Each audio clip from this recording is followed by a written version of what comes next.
And if we don't have the myths and the religions to tell us where we come from and where we're going to and who we are, we almost have to answer those questions for ourselves, and we have to probably do them through new myths. And meanwhile, in order to make life meaningful, we have to make sure that we're still going to be connecting to something greater than ourselves and our own self-interest. I think that's ultimately what we really have to do as human beings. There was a Persian poet, Ahmad Shamlu, who was a contemporary. He only died a few years ago himself. Now, he talked about how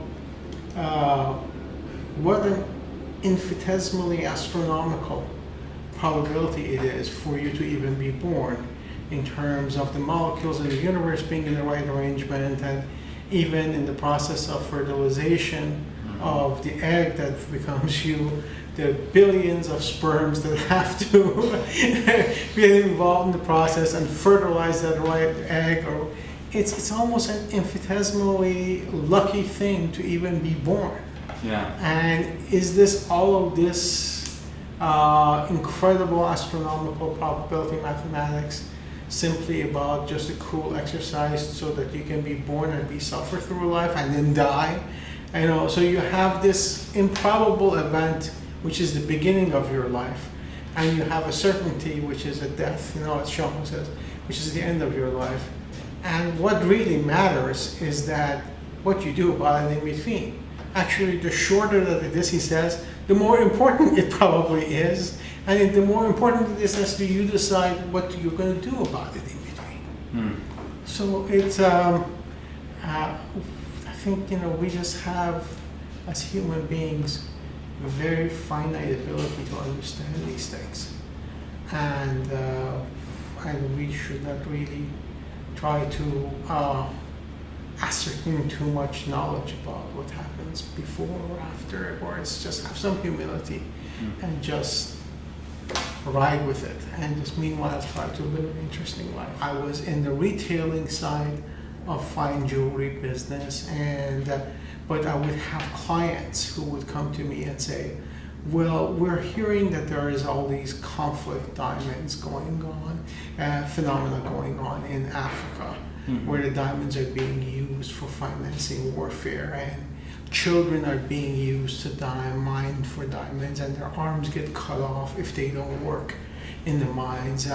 Do you know where your diamonds come from? And I really could not tell them where the diamonds originally came from. So when the opportunity came in later on in life for me to get involved in the mining side of the diamond business, then I thought about creating a new business model, writing a new business model that will contribute to changing the ethics of the diamond extraction process.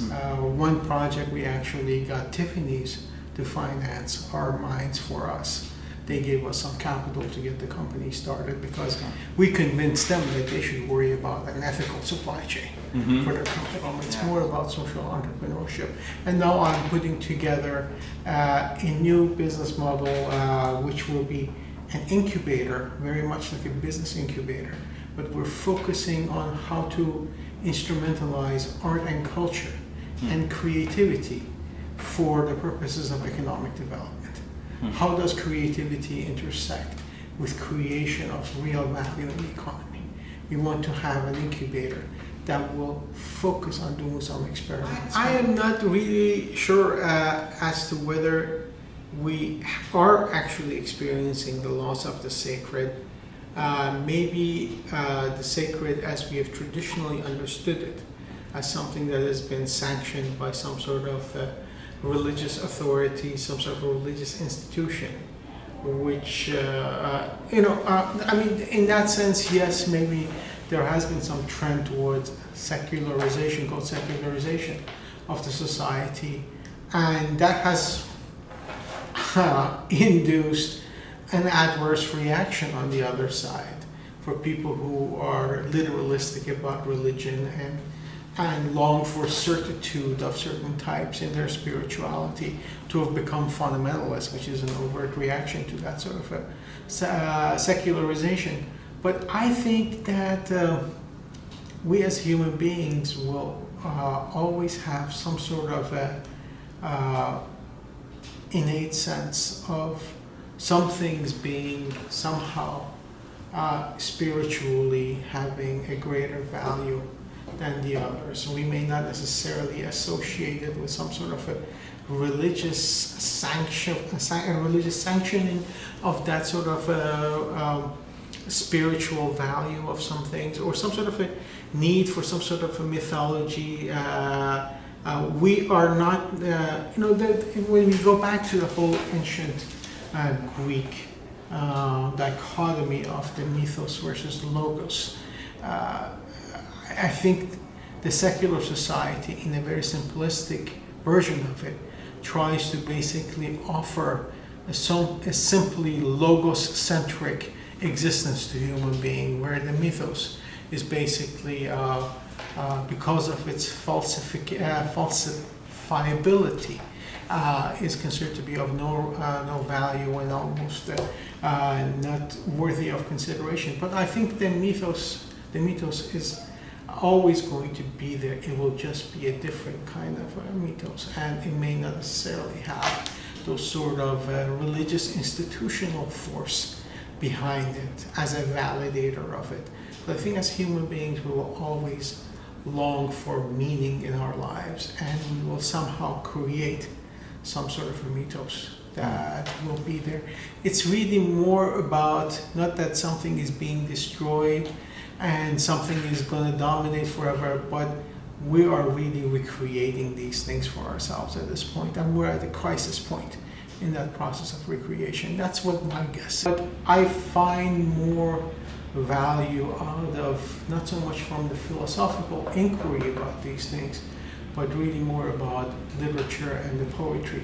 Particularly Persian poetry, I actually find it much more useful than I do methods of philosophical inquiry about these kinds of things.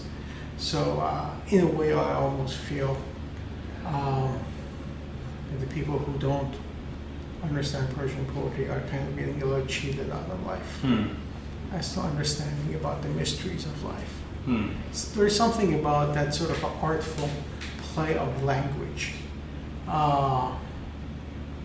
when it gets fused with some profound concepts that really is much more satisfying to the soul and ultimately revealing. One positive American myth is that we are a nation of not necessarily bloodlines, but a nation of ideas, a nation of ideology, that we have a faith in the human potential and that it can blossom. Sometimes that gets misinterpreted as a version of American dream that's about getting rich. I don't think that's what it's really about. I think it's about living up to your potential as a human being, that this is a nation where your background and your bloodlines and everything will not inhibit you. That's what America ultimately strives to be, and it hasn't quite gotten yet, but I think it's far more advanced than the rest of the world. I would say a negative myth of being an American cultural life is that though we are exceptional in that sense of what I said, we are exceptional to the point where it gives us a moral absolution to do anything we want to the rest of the world as we choose. So that version of American exceptionalism, the myth of Americans being an exceptional people from the rest of the world, where they almost have a moral right to do other things, to do military adventurisms around the world, I think that is a negative myth of being American. So they're not really seeing the projection forward in their own lives as to what's going to happen to them if they're not living good lives. So, and they're living a life according to a script. So, but if you do, you find out that it's not going to be a script that's going to bring you, happiness and fulfillment down the stream in your life. So you start to say, okay, what do I have to do with a life that's going to be interesting for me? That's going to be something that also, when I project myself forward, that someday I'm going to be dying on that deathbed, I'm not going to regret it at some point as to how I lived. What's my best estimate at this point as to what that end point is going to be like and what's not going to make me regret things.